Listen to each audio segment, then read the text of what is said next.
Hi friends, welcome to serial அரங்கம். இன்னைக்கு June 26 வெள்ளிக்கிழமை அழகே அழகு சீரியலில் என்ன நடக்குதுன்னு பார்த்துடலாமா? அதுக்கு முன்னாடி இந்த சேனலை நீங்கள் இப்போ தான் ஃபஸ்ட் டைம் பார்க்குறீங்கன்ற மாதிரி இருந்தால் சேனலை சப்ஸ்கிரைப் பண்ணிக்கோங்க. நோட்டிஃபிகேஷன் பெல் ஐக்கானில் ஆல் சிம்பிளையும் கிளிக் பண்ணிக்கோங்க. இப்போ பார்த்தா மதி சுரேஷ் மேலே கம்ப்ளைண்ட் கொடுக்குறதுக்கு சுரேஷ்கிட்டே வந்திருக்காங்க. அங்கே இருக்கிற இன்ஸ்பெக்டர் பார்த்துடுறாரு. உடனே அவர் கூப்பிட்டு சுரேஷை எச்சரிக்கிறாங்க.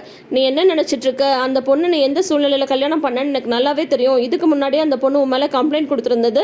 அதுக்கப்புறம் அதை வாபஸ் வாங்க வைக்க தான் இந்த கல்யாணமே நடந்ததுன்றதும் எனக்கு நல்லாவே தெரியும். முதல்ல உங்கள் அப்பா அம்மா இங்கே வந்தாகணும் அப்படின்னு சொல்லிடுறாங்க. உடனே சுரேஷோட அப்பா அம்மா பார்த்தீங்கன்னா உடனே அவங்க மாமியார் இருக்காங்கல்ல, ஐயோ எனக்கு நெஞ்சு வலி வரும் போல இருக்கே அப்படின்ற மாதிரியே ஒரு ட்ராமாவை போடுறாங்க. ஆனால் அதெல்லாம் வேலைக்கு ஆகுமா?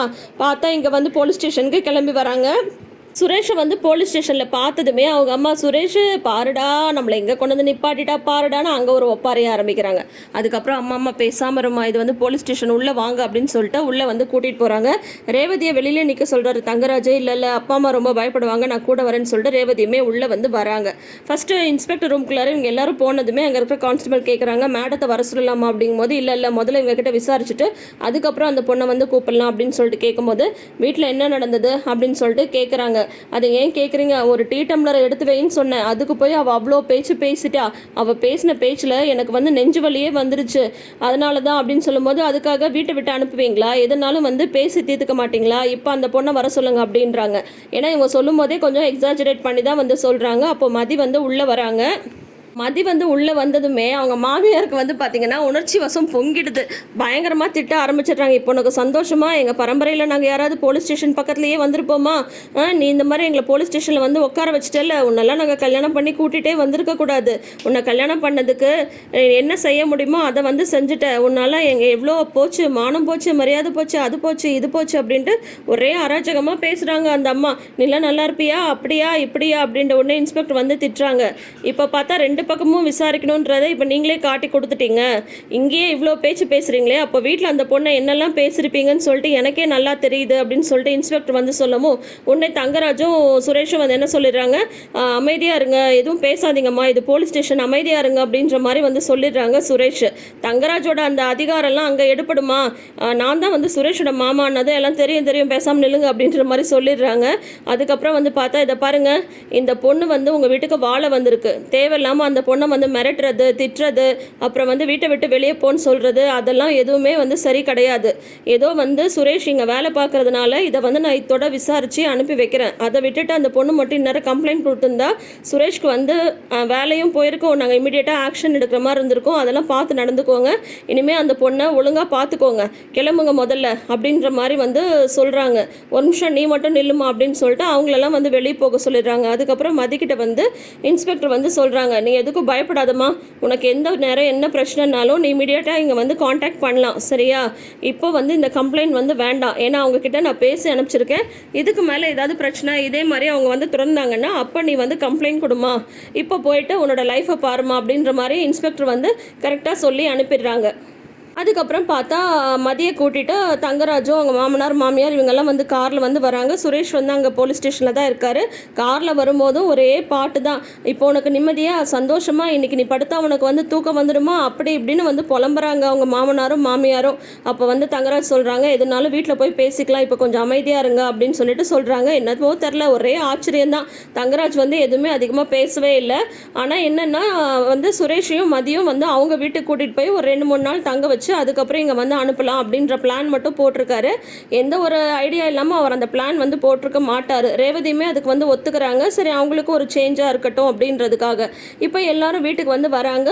மதி வாசலே தான் பார்த்துட்டு இருக்காங்க. இவங்க எல்லாரும் வந்ததுக்கப்புறம் உடனே மதி போய் ரேவதி பக்கத்தில் நிற்கிறாங்க. மதி மலரை பார்க்குறாங்க. ஆனால் மலரோட கண்ணு மதியை பார்க்கவே இல்லை. மதி மேலே மலர் மனசு வருத்தத்தில் இருக்காங்க. ஏன்னா கொஞ்சம் எடுத்துரிஞ்சு தான் பேசிட்டாங்க இல்லையா? அது மலர் இவங்களுக்காக எவ்வளோ இடத்துல சப்போர்ட் பண்ணியிருப்பாங்க. ஆனால் டக்குன்னு அன்றைக்கி அவங்க எடுத்துரிஞ்சு பேசினது, அவங்க சொன்ன விஷயம் கரெக்டுனால அதான் சொல்கிற விதம்னு ஒன்று இருக்குது இல்லையா? அது தவறு தான். அதனால் மலர் ரொம்பவே ஹர்ட் ஆகிட்டாங்க. ஸோ மதிக்கிட்ட பேசுகிறதுக்கு அவங்க விரும்பலை. மதியை பற்றின அக்கறைலாம் மலருக்கு இருந்தாலுமே அந்த மனசு அடிச்சுக்குது. என்னாச்சு ஏதாச்சும் தெரியலையே அப்படின்ற மாதிரி இருந்தாலும் ரேவதி என்ன சொல்லிடுறாங்க, உள்ளே போய் பேசலாம் அண்ணி அப்படின்னு சொல்லிடுறாங்க. அதுக்கப்புறம் அதுக்கப்புறம் வந்து பாத்தியா எங்கள் மொத்த குடும்பத்தையும் நீ வந்து போலீஸ் ஸ்டேஷனில் வந்து நிற்க வச்சிட்டல, உனக்கு வந்து சந்தோஷமா அப்படின்னு சொல்லிட்டு கேட்குறாங்க. மலர் வந்து கேட்குறாங்க என்னாச்சு அங்கே வந்து என்ன நடந்தது அப்படிங்கும்போது ரேவதி வந்து சொல்கிறாங்க, ஒன்றும் இல்லை நீ இனிமேல் வந்து இந்த மாதிரி சண்டை சச்சரவுலாம் இல்லாமல் ஒழுங்காக வாழுங்க அப்படின்ற மாதிரி வந்து எச்சரிக்கை பண்ணி அனுப்பிச்சிட்டாங்க. நாங்கள் வந்து மதியம் சுரேஷையும் ஒரு 2-3 நாள் எங்கள் வீட்டுக்கு வந்து கூட்டிகிட்டு போகிறோம் அப்படின்னு சொல்லிட்டு ரேவதியும் தங்கராஜும் சொல்லும்போது அவங்களும் சரின்னு சொல்லிடுறாங்க. மதியம் போய் அவங்க ட்ரெஸ் எல்லாம் எடுத்து வைங்கன்னு சொல்லும்போது உடனே ராகவன் வந்து தண்ணி கேட்குறாரு மலர்கிட்ட. மலர் வந்து கிச்சனுக்கு போகிறாங்க, பின்னாடியே மதி வந்து போகிறாங்க. உங்ககிட்ட நான் கொஞ்சம் பேசணும் அப்படின்றாங்க. ஆனால் மலர் வந்து பதிலே சொல்லாமல் போயிடுறாங்க. இப்போ மதிக்குமே நல்லா தெரியுது மலர் வந்து ஹர்ட் ஆகிட்டாங்க அப்படின்ற விஷயம் நல்லாவே வந்து தெரியுது.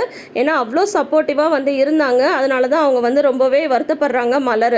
அதுக்கப்புறம் வந்து சரி வாங்க கிளம்பலாம் அப்படின்னு சொல்லிட்டு வந்து சுரேஷை வந்து நான் அப்படியே எங்கள் வீட்டுக்கு வந்து வர சொல்லிடுறேன் மாமா அப்படின்னு சொல்லிட்டு மதியம் மட்டும் கூப்பிட்டுட்டு ரேவதியும் தங்கராஜும் கிளம்பிடுறாங்க. நீங்கள் எதுக்காகவும் வருத்தப்படாதீங்க, அமைதியாக இருங்க அப்படின்ற மாதிரி சொல்லிட்டு கிளம்பிடுறாங்க. வாசலுக்கு வந்து மதி போகும்போது நான் வரேன், நான் போயிட்டு வரேன் அப்படின்னு சொல்லிட்டு மலர்கிட்ட மட்டும்தான் சொல்கிறாங்க. அதுக்கும் மலர் வந்து பதிலே பேசுறதில்ல, மதியோட முகத்தையே அவங்க வந்து பார்க்குறதில்ல.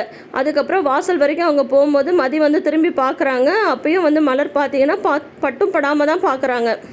ஆனால் இந்த மிஸ் அண்டர்ஸ்டாண்டிங் வந்து கண்டிப்பாக சரியாயிடும். இருந்தாலும் அந்த மனசு வருத்தம் அப்படின்றது ஒன்று வந்துடுச்சு இல்லையா, அதனால் அதை வந்து பேசி தான் வந்து தீர்க்கணும். மதி வந்து டெஃபினட்டாக சாரி வந்து கேட்பாங்க. ஏன்னா அவங்க ரொம்ப ஹர்ட் பண்ணிட்டாங்க அதனால். ஆனால் இந்த பற்றி நீங்கள் என்ன நினைக்கிறீங்க? ஆகுன்னா எல்லாத்துக்கும் வந்து உடனே எடுப்புக்கு போலீஸ் ஸ்டேஷன் போகிறது சரியா? எதுனாலும் பேசி தீர்க்க வேண்டாமா? சுரேஷ் வந்து சண்டை போட்டாருன்றதுக்காக நேராக வந்து மதி போலீஸ் ஸ்டேஷன் போனது சரின்னு நினைக்கிறீங்களா? இல்லைன்னா இந்த விஷயத்தை வந்து கொஞ்சம் பொறுமையாக டீல் பண்ணியிருக்கலாம் அப்படின்ற மாதிரி நீங்கள் நினைக்கிறீங்களா? என்ன நினைக்கிறீங்கன்றதை மறக்காம கமெண்ட் செக்ஷனில் வந்து சொல்லுங்கள். இப்போ ஆனால் தங்கராஜ் வீட்டுக்கு மதியை வந்து கூட்டிகிட்டு போயிருக்காங்க. சுரேஷுமே அங்கே வந்துடுவார். டெஃபினட்டாக அவர் வந்து அட்வைஸுன்ற பேரில் ஏதாவது பிரச்சனையை கிளப்ப தான் போகிறாரு. மதி டெஃபினட்டாக சைலண்ட்டாக இருக்க மாட்டாங்க. ஸோ என்னெல்லாம் நடக்க போகுதுன்னு வெயிட் பண்ணி பார்ப்போம். ஸோ மதியோட இந்த அதிரடி ஆக்ஷன் உங்களுக்கு பிடிச்சிருக்கா? இல்லைன்னா கொஞ்சம் பொறுமையாக டீல் பண்ணியிருக்கலாம், எடுத்த உடனே எல்லாத்துக்கும் வந்து போலீஸ் ஸ்டேஷன் போய் நிற்கிறது சரின்னு நீங்கள் நினைக்கிறீங்களான்றதையும் மறக்காமல் கமெண்ட் செக்ஷனில் சொல்லுங்கள். நீங்கள் நம்ம சேனலில் ஃபஸ்ட் டைம் பார்க்குறீங்கன்ற மாதிரி இருந்தால் சேனலை சப்ஸ்கிரைப் பண்ணிக்கோங்க. இந்த வீடியோ உங்களுக்கு பிடிச்சிருந்தா மறக்காமல் லைக் பண்ணுங்கள். தேங்க்யூ.